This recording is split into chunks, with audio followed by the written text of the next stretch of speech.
అద్వానీ గారికి భారతరత్న అప్పుడు మాట్లాడుకున్నాం.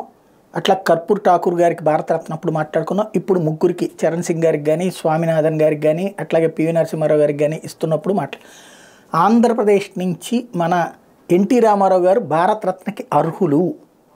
గట్టిగా పట్టుబడితే ఆంధ్రప్రదేశ్ ముఖ్యమంత్రి జగన్మోహన్ రెడ్డి, అట్లాగే చంద్రబాబు నాయుడు, పవన్ కళ్యాణ్ ముగ్గురు కలిసి అడిగితే భారతరత్న ఇచ్చి తీరతారు. ఎస్పెషల్ ఇప్పుడు ఎలక్షన్స్ టైం కాబట్టి.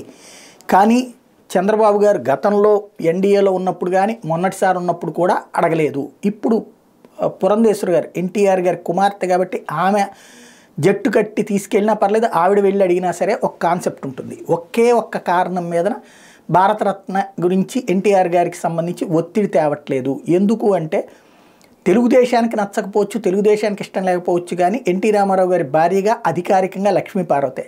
ఒకవేళ కనుక ఎన్టీఆర్కి భారతరత్న ఇస్తే అది తీసుకునేటటువంటి అర్హత ఆయన భార్యగా లక్ష్మీపార్వతికే ఉంటుంది.